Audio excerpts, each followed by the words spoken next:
তুই বলবি তো যে তুই প্রেম ভিক্ষা করতে বার হয়েছে?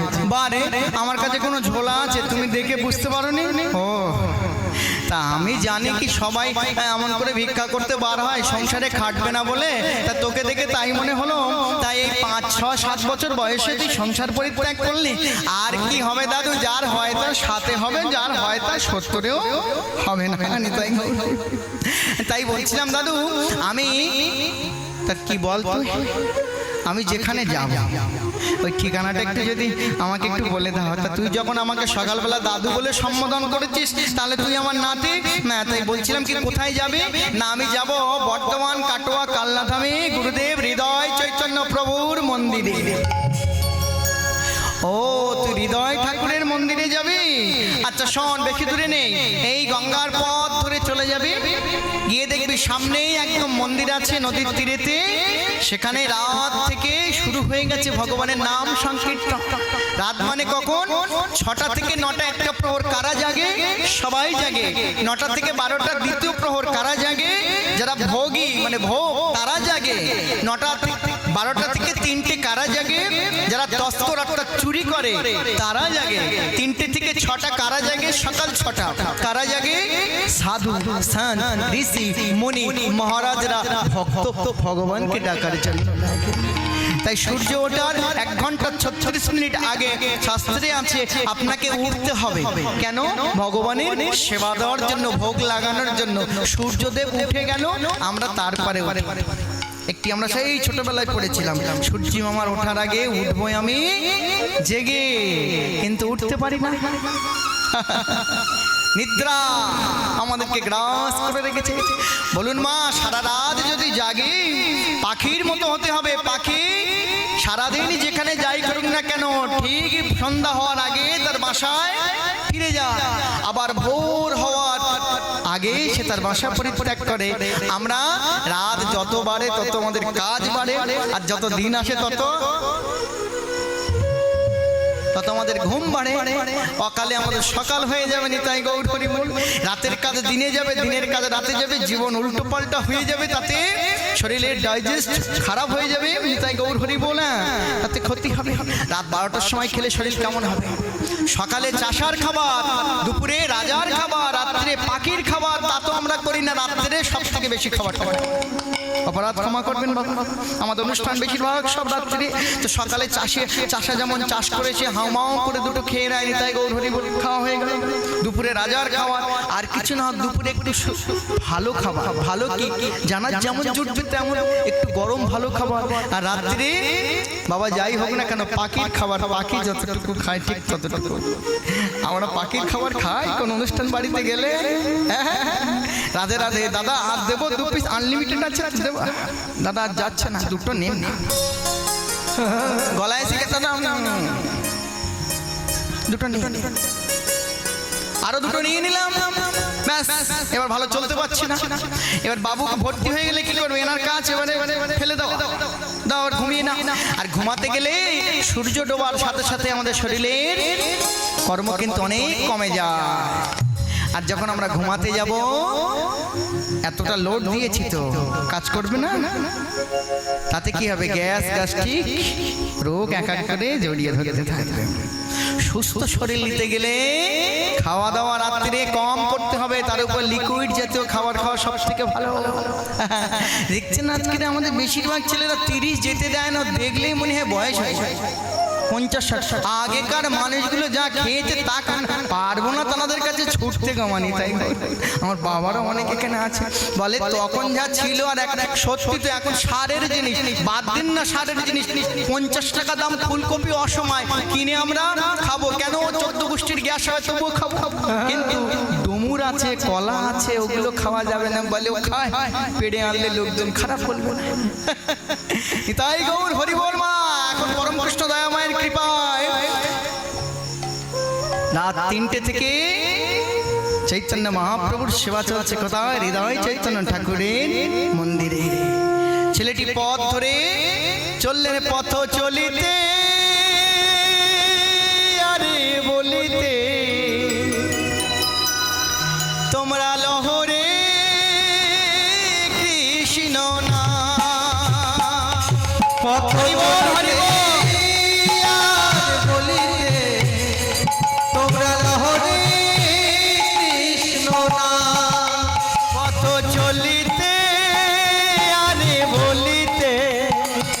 তোমরা লহরে কৃষ্ণ না পথ চলিতে আর বলিতে তোমরা লহরে কৃষ্ণ নাম। পথ চলিতে আর বলিতে তোমরা লহরে কৃষ্ণ না পথ চলিতে আর বলিতে তোমরা লহরে কৃষ্ণ নাম। দৃঢ় নিঃশ্বাসে তোমার বিশ্বাসে লহরে কৃষ্ণ না দৃঢ় বিশ্বাসে অতি বিশ্বাসে লহরে কৃষ্ণ নাম।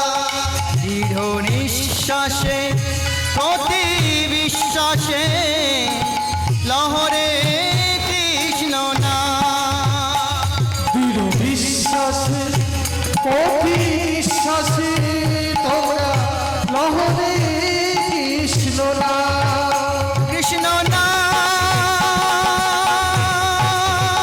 মধুর নাম মধুর নাম হরি নাম কৃষ্ণ নাম হরি নাম মধুর নাম কৃষ্ণ নাম। পথ চলিতে আরে বলিতে তোমরা লহরে কৃষ্ণ না পথ চলিতে আর বলিতে তোমরা লহরে কৃষ্ণ নাম। গুরুদেব হৃদয় চৈতন্য মহাপ্রভুর জয় হোক গুরুদেব হৃদয় চৈতন্য প্রভুর জয় হোক কে বাবা তুমি এত উপযাচক হয়ে আমার জয় দিতে দিতে আসছো ছোট্ট 7 বছরের ছেলেটি আজকে গুরুদেবের জয় দিতে দিতে আসছে মহাপ্রভুর নাম সংকীর্তন হয়ে গেছে প্রভাতী কীর্তন হয়ে গেছে সংকীর্তন হয়ে গেছে রাধে রাধে কীর্তন দুই প্রকার একটি নাম সংকীর্তন একটি কীর্তন একটি কীর্তন যেটি চলছে আর নাম সংকীর্তন হরে কৃষ্ণ মহামন্ত্র নাম তবে এর আগে কীর্তন ছিল দুটি একটা শুভ কীর্তন একটি নারদীয় কীর্তন পরবর্তীতে নারদীয় কীর্তনকে দুটি ভাগে বিভক্ত করা হয়েছে একটা কীর্তন আর একটা সংকীর্তন তো প্রভাতী কীর্তন হয়ে গেছে সবাই ভক্তরা চলে গেছে ওই ছোট্ট ছেলেটি আর যাচ্ছে না সে দাঁড়িয়ে আছে হৃদয় চৈতন্য ঠাকুর এসে গুরুজি এসে বলছে এই খোকা তোমার বাড়ি কোথায় আমার বাড়ি সেই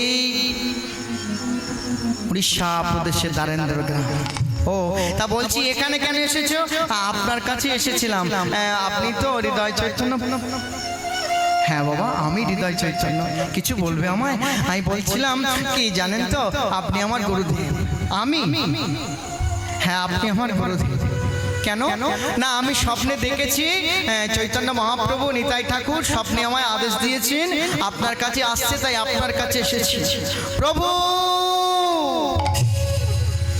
আজ পর্যন্ত আমি কোনো শিষ্য করি নাই তুমি আমার কাছে কেন পাঠালে এখনো পর্যন্ত আমি কোনো তো শিষ্য করি না নিতাই ঠাকুর গৌর ঠাকুরের কাছে গিয়ে জিজ্ঞাসা করলেন এক এক করে মাথা ঠুকতে লাগলেন বলে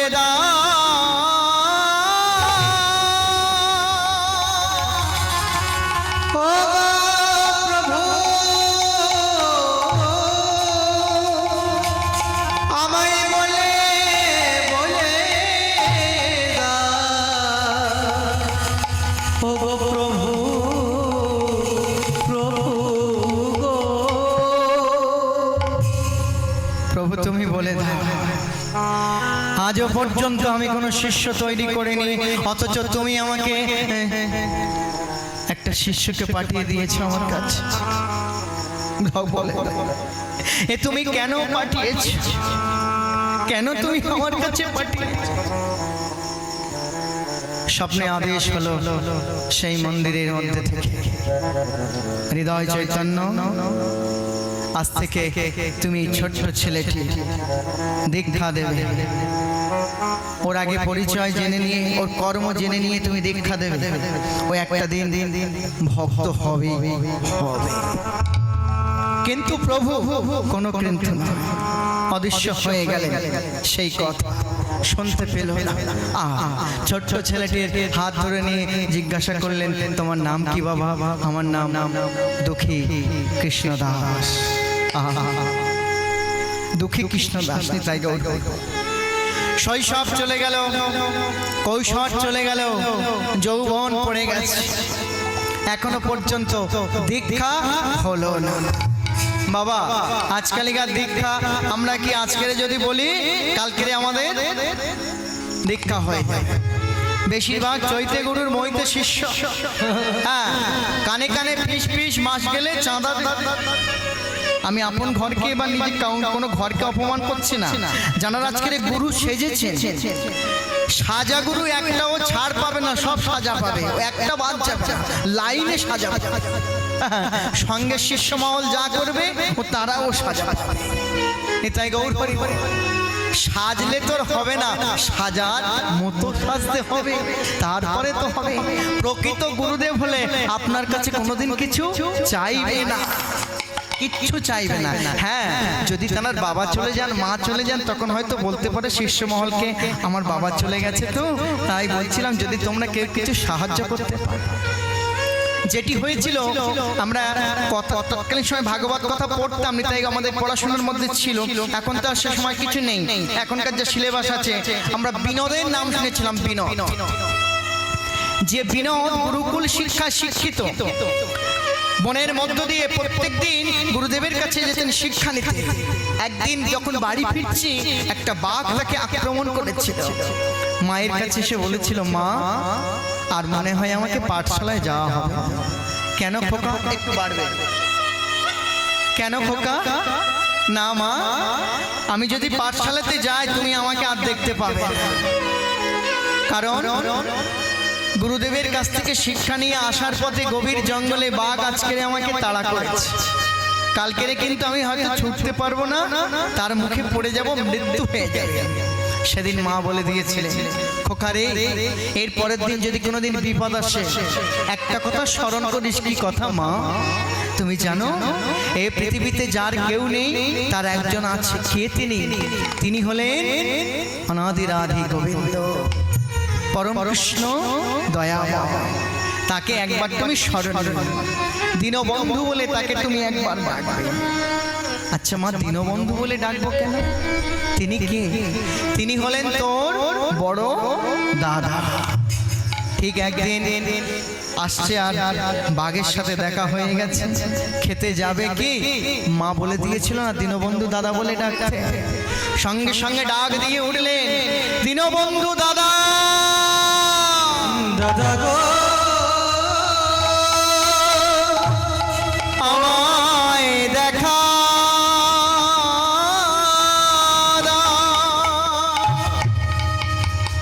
আমায় দেখা। সঙ্গে সঙ্গে অনাদি রাধা রাধি গোবিন্দ সে দেখা। আর গুরুদেবের মা মারা গেলে আমরা শেষে জানতে পারি কি গুরুদেবের মা একদিন চলে যাবে তার শ্রাদ্ধেতে। কে কি দান করবে শিষ্য মহলকে বলেছিলেন। তো সেদিন বিনোদ তার মার কাছে এসে বলেছিল, মা আমার তো বাবা নেই, আমার গুরুদেব পাঠশালাতে কোনো তো পয়সা নেয় না, করি নেয় না, দান করেন শিক্ষা। ওনার মা চলে গেছে, বলেছেন যে কে কি দান করবে তোমরা বলে। আমি কি দান করব বলো মা? তুমি বলো না আমি কি দান করব। আমার বন্ধুরা সবাই দান করছে জানো তো। খোকা আমার তো কিচ্ছু নেই, তবে তুই তোর দাদার কাছে জিজ্ঞাসা করিস, তোর দাদা তোকে বলে দেবে তুই কি দান করবি। পাঠশালায় যেতে যেতে দাদাকে স্মরণ নিলে, দীনবন্ধু দাদাকে। দাদা এসে দেখা দিল, দাদা বলো তো দাদা, মা বলেছে তোমার কাছে নাকি জানাতে। কেন? না গুরুদেবের মা মারা গেছে, কিছু দান করতে হবে। তুই আজকের পাঠশালায় গিয়ে বলিস যে গুরুদেব আপনার মায়ের শ্রাদ্ধে যত দই লাগবে সব আমি দিয়ে দেব। সত্যি বলছো দাদা? হ্যাঁ হ্যাঁ হ্যাঁ, ছোট ছেলে তো এখন গুরুদেবের কাছে গিয়ে বলেছে আমার আমার তরফ থেকে রইল আপনার মায়ের কাজে যত দই লাগবে সব আমি দেব। ব্যাস, এখন দিনের দিন ছোট্ট একটা শের ভাঁড় বোঝেন মা বাবা, এখন সেই শের ভাঁড়ে করে ভগবান কৃষ্ণচন্দ্র আমার দই দিয়েছে। ও তো জানে না যে এই শের ভাঁড়ে 10 জনের কি 5 জনের হবে। হ্যাঁ, লোকজন আছে হয়তো 500 কি 1000, এখন 3-4 জনের হবে। এখন সেই শের ভাঁড় নিয়ে ও তো বোঝে না, নাচতে নাচতে গুরুদেবের কাছে আশ্রমে ঢোকার আগে কতগুলি ছেলে গিয়ে সংবাদ দিয়েছেন জানেন তো গুরুদেব? বিনোদ বলেছিল আপনার মায়ের কাজে সমস্ত কিছু দুগ্ধ দই দান করবে, ও একটা ছোট্ট ভাঁড়ে করে নিয়ে এসেছে। গুরুদেব আর কোথায় থাকেন, বেতের লাঠিটি বার করে এনে আশ্রমে ঢোকার আগে তুই পারবি না যখন তখন দায়িত্ব নিয়েছিস বল, তুই দায়িত্ব নিলি কেন যখন পারবি না? আমার দাদা আমাকে দিয়েছে, এত মার মারলে অচেতন হয়ে ছেলেটি ধুলায় লুটিয়ে পড়ল, কিন্তু সেই হাতের ভাণ্ডটি পড়ে গেছে, সেই ভাণ্ড থেকে আপনা আপনি দই উঠতে থাকলো। তাই গৌর একজন শিষ্য গিয়ে বললেন আপনি তো মারলেন, বিনোদ যে ভাঁড়টি নিয়ে এসেছিল সেই ভাঁড়টি পড়ে গেছে। গুরুদেব আপনি জানেন না, সেখানে আপনি শুধু দই তৈরি হচ্ছে, উঠছে মাটি থেকে। বিনোদের হে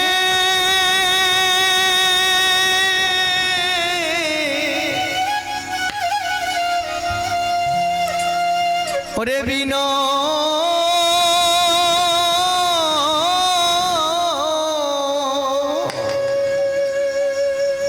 ছুটে গিয়ে বিনোদকে কোলে তুলতে গেলেন, কিন্তু বিনোদ তো অচেতন হয়ে পড়ে রয়েছে।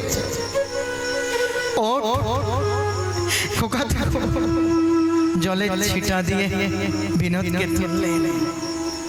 যত ভক্ত এসেছিল সবার সেবা হয়ে গেল, কিন্তু সেই দই ওঠার বন্ধ হয় না।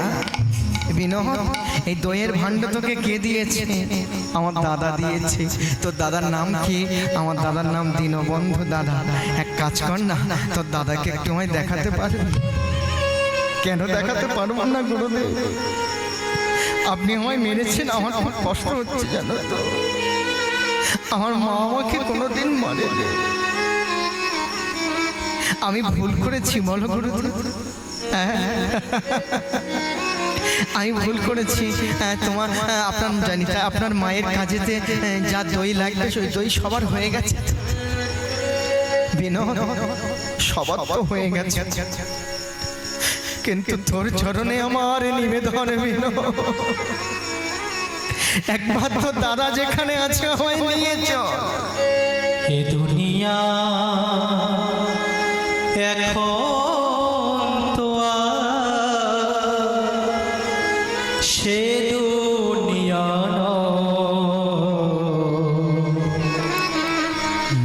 এই মানুষ নামের মানুষ আছে দুনিয়া বোঝায়, এই মানুষে ভিড়ে সে মানুষ না।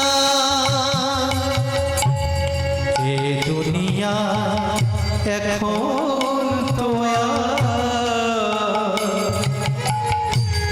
সে দুনিয়া মানুষ নামে মানুষ আছে দুনিয়া বোঝায়, এই মানুষে ভিড়ে সে মানুষ না। এখন আমরা সবাই দেখতে শুনতে মানুষের মতো বাবা, কিন্তু সেই মানুষ এই মানুষের ভিড়েতে হারিয়ে গেছে।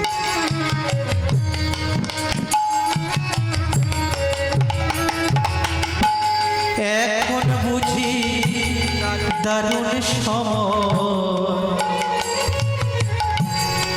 বদলে গেছে দিন, কেউ মানে চাই না দিতে একটু সময় দিন।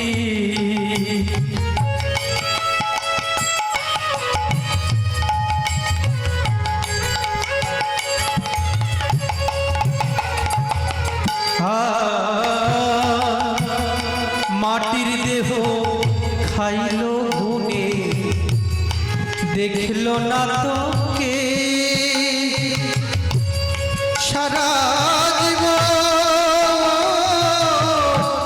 দুই নয়নে রইল জলের ঢেউ।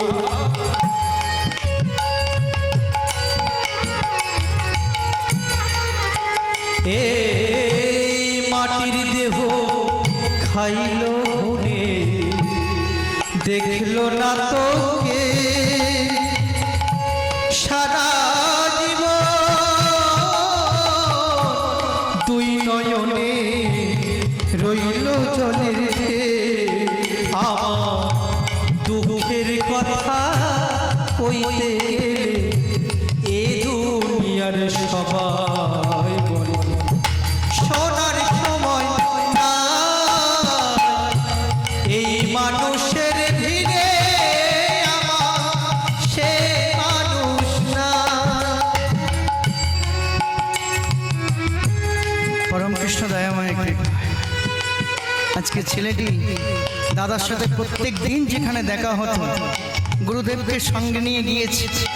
আয় দাদাকে ডাকছে, দীনবন্ধু দাদা, দাদা তুমি দেখা। আজকে আর দাদা দেখা দিচ্ছে, দাদা তুমি দেখা। আজ আর দাদা দেখা দিচ্ছে গাছের শিকড়ের উপর মাথা খুঁড়তে থাকলে। স্বপ্নে আদেশ না, দেখা হলো না, কি হলো শব্দ রূপী কথা সেখানে বেজে উঠল। ওরে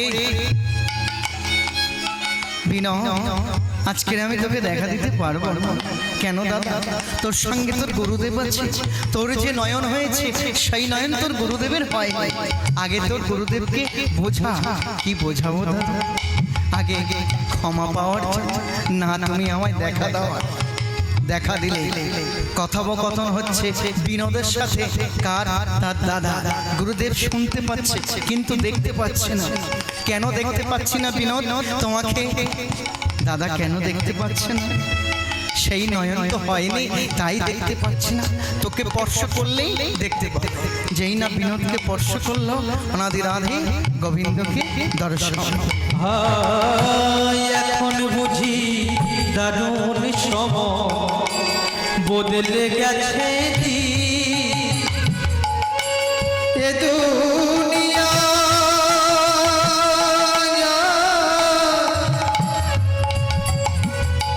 কেউ আমারে একটু সময় দিন। আমার মনের বাগান রইল খালি, সে বাগানের সুজন মালি। বলো কোথায় পাই মানুষ নামের মানুষ, তাই হরি বল হরি বোঝায় এ দুনিয়ায় এখন তোয়া সে দুনিয়া নয়। মানুষ নামের মানুষ আছে দুনিয়া বোঝায়, এই মানুষের ভিড়ে আমার সে মানুষ না।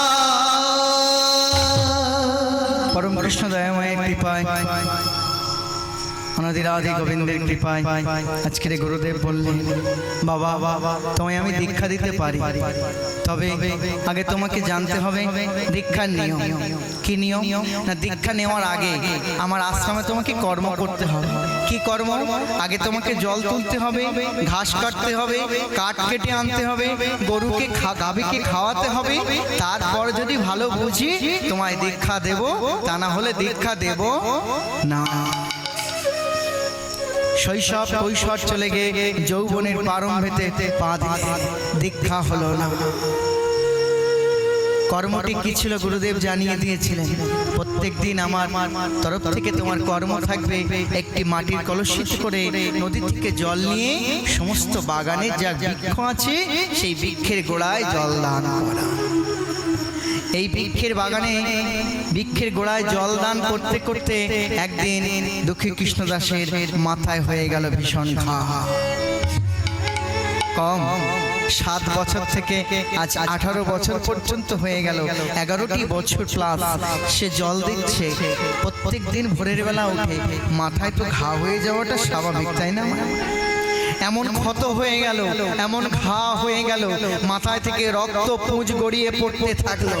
2-4টে পোকাও হয়ে গেছে, সেই মাথায় পোকা বিলবিল করতে থাকলো। অসহ্য যন্ত্রণা, আর থাকতে পারলেন না। দুঃখী কৃষ্ণদাস রাতের অন্ধকারে শুধু মাকে উদ্দেশ্য করে বলে উঠলে, মা 7 বছর বয়সে তোমাকে ছেড়ে এসেছি জানো মা, বাবাকেও ছেড়ে এসেছি। আজকে না তোমার কথা খুব মনে পড়ছে জানো মা। আমার যা ক্ষত হয়েছে, আমার যে রোগ হয়েছে, যে ব্যাধি হয়েছে, আমি হয়তো মারা যাব, আর হয়তো কোনোদিন তোমার সাথে আমার দেখা হবে না মা।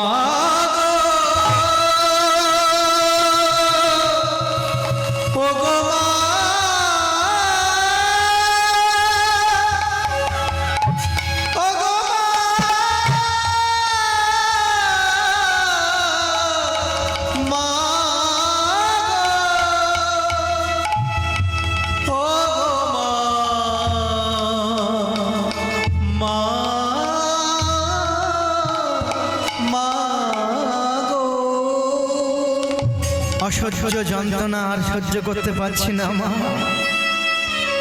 ছিলাম তোমার কাছে, চলে এসেছি গুরুদেবের আশ্রম। আজ এতগুলি বছর হয়ে গেল, আমায় এখনো দীক্ষা দিল না।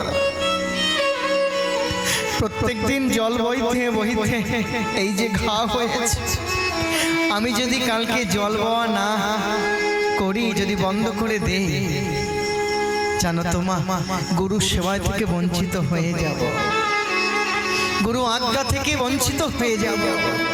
আমার অপরাধ জন্মগ্রহণ করবে, আর এই জন্মে আমাকে গুরুদেবের শরণাপন্ন হওয়া হবে না। বাবা, তুমি যেখানেই থাকো বাবা, তুমি আমায় জন্ম দিয়েছো, আর তো দেখা হবে না। তবে এটুকু শুনেছি, যদি কোনোদিন কোনো বংশে একজন কৃষ্ণ ভক্ত জন্মগ্রহণ করে, সেই বংশের 321টি পুরুষ উদ্ধার হয়ে যায়। পিতৃকুলের 7, মাতৃকুলের 7, যদি বিবাহ করে তার শ্বশুরকুলের 7। বাবা মা, তোমরা সবাই ভালো থেকো।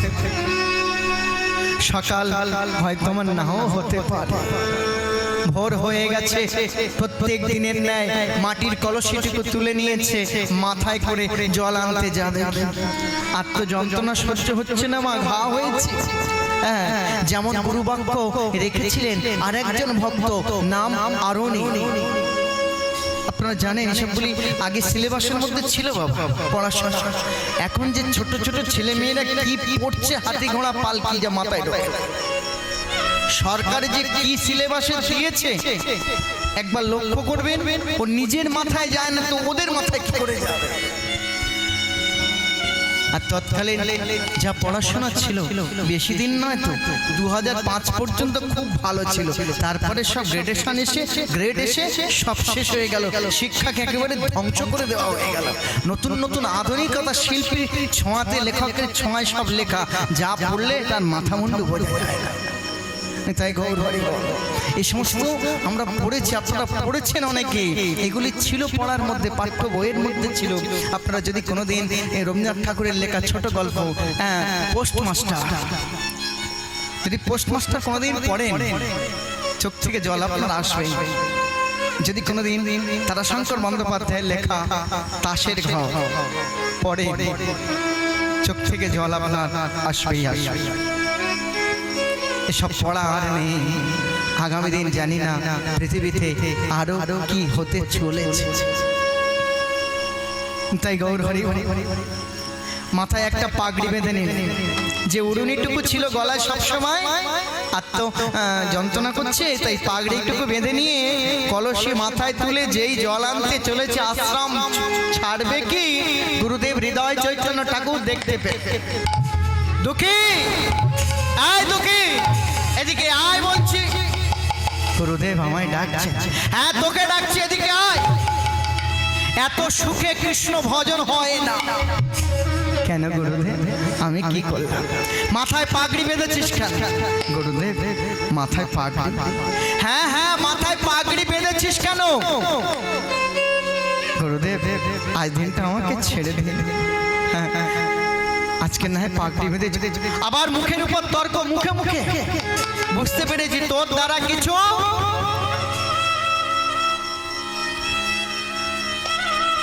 এত সুখে কৃষ্ণ ভজন হয় না।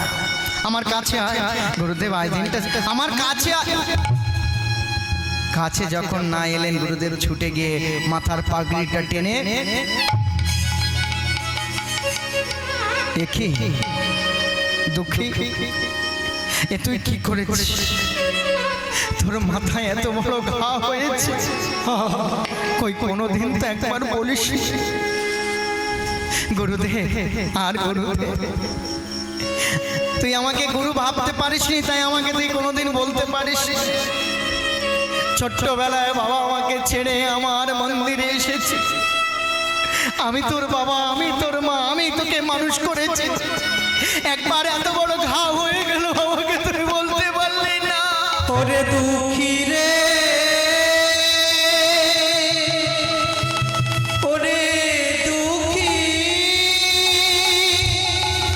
তোর এত বড় ভাইয়ের কথা কেন বললি না, বললি না, বললি না?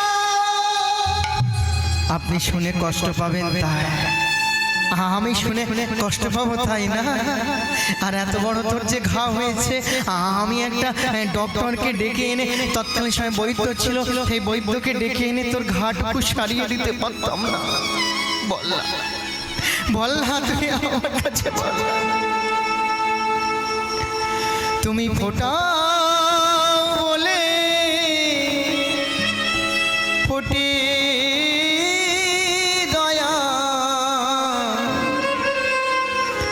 ঝরাও বলে ঝরি, তুমি ফোটা বলে ফুটি দয়া, ঝরা বলে ঝরি।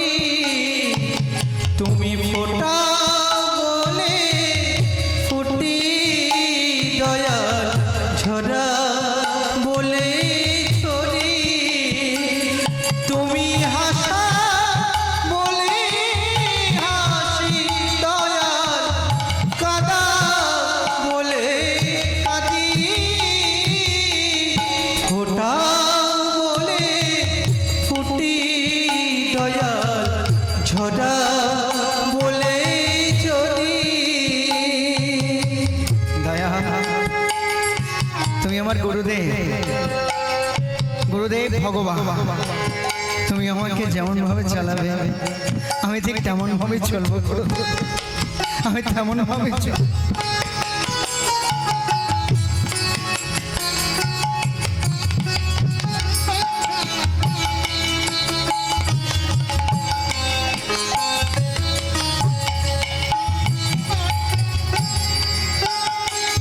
তোমার অন্তপুরে খবর আমার নাই জানা গো কভু। তুমি বিচারকে বিচারশালা চোর সাজো গো প্রভু। সত্যি বলতে বাবা, আমার ভগবানের অন্তঃপুরের খবর আমরা কেউ জানি না মা। যদি একবার জানতে পারতাম তাহলে আমরা তিনি কি চাই জেনে নিতাম। তোমার অন্তঃপুরে খবর আমার নাই জানা তো, তুমি বিচারকের বিচারশালা চোর সাজো গো আমার প্রেমে মাঝে আঘাতে ভাগো সুখের চাবি ফোটা বলে ফুটি দয়া ঝরা বলে ছড়ি তুমি হাসা বলে হাসি দয়া কাদা বলে কাঁদি ফোটা বলে ফুটি দয়া ঝরা বলে ছড়ি আমাদের রাধে গোবিন্দ পরম কৃষ্ণ দয়াময় আজ গুরুদেব বললেন বাবা যাও তুমি গঙ্গাতে স্নান করে এসো তোমার আজই দীক্ষা দিয়ে আজ ছেলেটি গঙ্গাতে স্নান করে এসে গুরুদেবের কাছে দাঁড়িয়েছে গলায় গলবস্ত্র দিয়ে নিতাই গৌর হরি হরি চোখের জল বাঁধ মানছে না গুরুদেবের কাছে দাঁড়িয়েছে অবনত মস্তক আজকে দীক্ষা দেবে আনন্দ অনেক সময় আমাদের দুঃখে চোখে জল আসে অনেক সময় আনন্দিত চোখে জল আসে আজকের গুরুদেবে এতদিন পরে আমায় দীক্ষা দেবে এটা কথা বলতে পারবো মৃত্যুর আমি তো মারা যাব আমার যা হয়েছে আমি তো চলে যাব কিন্তু যাওয়ার আগে এটা কত মনে সান্ত্বনা দিতে পারবো গুরুদেব আমায় দীক্ষাটুকু দিয়ে দিয়েছে আজকের গুরুদেব শিষ্যের কর্ণে দীক্ষা দিয়ে দিলেন আর মাথায় হাত রেখে বললে অনাদি রাধি গোবিন্দ পরম কৃষ্ণ দয়াময়কে প্রভু সত্যি যদি আমি ভালোবেসে থাকি তোমায় জীবনে যদি না আমি মিথ্যা বলে থাকি সত্যের উপরে যদি আমি চলে থাকি আমার এই শিষ্য প্রাণাধিক প্রিয় শিষ্যের মস্তকে যে ক্ষত হয়েছে সেই ক্ষত যেন এখনই শুকিয়ে যায় এই না বলে মাথা থেকে হাত তুলে নিলেন মাথার ক্ষত যা ছিল তার অনেক কমে গেল বাবা আর তোমার এখানে থাকার তোমার নাম ছিল দুঃখী কৃষ্ণ মণ্ডল আজ থেকে তোমার নাম হবে দুঃখী কৃষ্ণ দাস দীক্ষা নেওয়ার পর নতুন নাম হলো কি দুঃখী কৃষ্ণ দাস বাবা এবার আমার কি কর্ম আর তো তোমার এখানে কর্ম নেই আমাকে ছেড়ে তোমায় এবার যেতে হবে কোথায় যেতে হবে গুরুদেব এবার তোমাকে যেতে হবে সে ধাম বৃন্দাবনে অনাদি রাধি গোবিন্দের ধাম যেখানে সেখানে যাবে গিয়ে শ্রীজীব গোস্বামী পাত আছে নিতাই গৌর হরি বল তার কাছে গিয়ে রাধা গোবিন্দ সেবার মন্ত্রটুকু একটু নিয়ে নিও শিক্ষা মন্ত্রটুকু একটু নিয়ে নিও কিভাবে তাকে সেবা দিতে হয় শিক্ষার মন্ত্রটুকু গুরুদেব আমায় তাহলে বিদায় দিন আজকের গুরুদেবের কাছ থেকে বিদায় নিলেন চোখের জলে বিদায় দিলেন গুরুদেব আর বললেন আজ চোখের জল মোছো এবার হাসতে হাসতে শ্রীধাম বৃন্দাবনে যাও সেখানে গিয়েই তোমার রাধা গোবিন্দের লীলা দর্শন হবে তোমাকে আমি আশীর্বাদ করলাম অনাদি রাধি গোবিন্দের কৃপায় আজকের এই বাংলা ভূমি ছেড়ে ভক্ত শ্রীধাম বৃন্দাবনে চলেছেন চলুন আমরা সেই শ্রীধাম বৃন্দাবনে যাওয়ার আগে বৃন্দাবনের যারা ব্রজবাসিনী আছে তাদের একবার স্মরণ নিতে হয় একবার তাদেরকে স্মরণ নিয়েই আমরা যাব পরম কৃষ্ণ দয়াময় চলো রে মন শ্রী বৃন্দাবন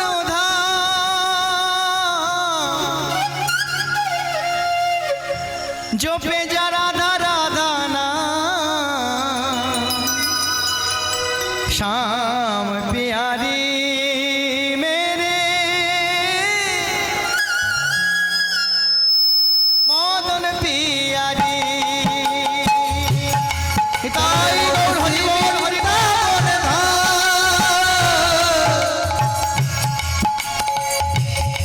জপে যা রাধা রাধা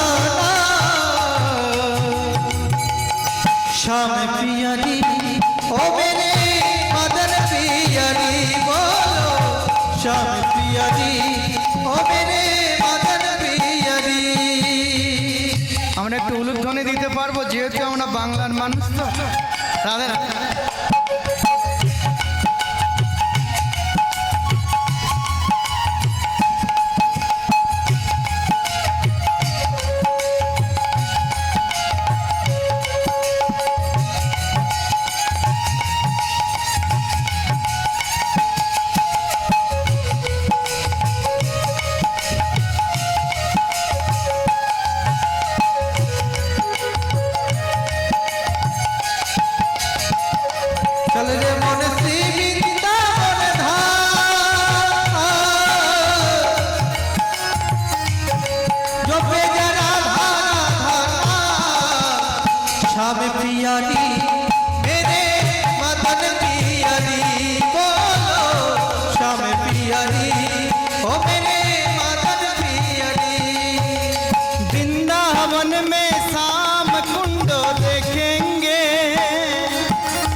শ্রীধাম বৃন্দাবনে একটা নিয়ম আছে আজও পর্যন্ত, ওখানে মায়েরা বেশিরভাগ সব অবগুণ্ঠন দিয়ে থাকে, আজও আছে, তবে রাজস্থানে সব থেকে বেশি।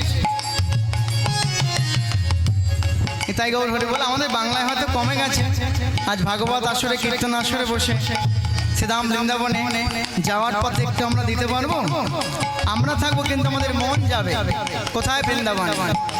বৃন্দাবন মে শ্যাম কুণ্ড দেখেঙ্গে, বৃন্দাবন মে রাধা কুণ্ড দেখেঙ্গে, বৃন্দাবন মে শ্যাম কুণ্ড দেখেঙ্গে, বৃন্দাবন মে রাধা কুণ্ড দেখেঙ্গে, বৃন্দাবন মে শ্যাম কুণ্ড দেখেঙ্গে, বৃন্দাবন মে রাধা কুণ্ড দেখেঙ্গে।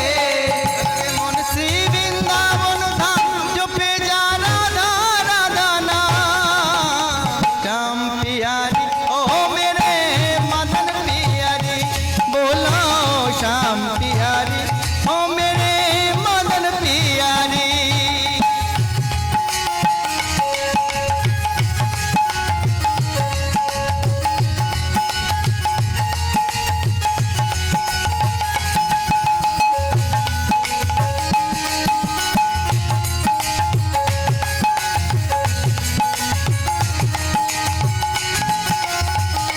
राधा रानी की बृंदावन में श्याम कुंड देखेंगे, वृंदावन में राधा कुंड देखेंगे, ओई वृंदावन में श्याम कुंड देखेंगे, वृंदावन में राधा कुंड देखेंगे, वृंदावन में श्याम कुंड देखेंगे, वृंदावन में राधा कुंड देखेंगे। चल रे मन श्री वृंदावन धाम जपे जा राधा राधा राधा राधा, श्याम पियारी ओ मेरे मदन पियारी, बोलो श्याम पियारी मेरे मदन पियारी, श्याम पियारी मेरे मदन पियारी, श्याम पियारी ओ श्याम पियारी ओ मेरे किशन पियारी। श्याम বৃন্দাবন ধামে কি जय जय আমরা যত ভক্ত এখানে আছি ভক্তি মায়েরা একটু যেন কম হয়েছে, আমাদের কম হয়েছে বলে হয়তো আপনাদের কম হয়েছে। বলিয়ে রাধা রানী কি, শ্যাম কুণ্ড কি। এই তো হবে না, জোর করে তো বাবা হয় না, জোর করে সব কিছু।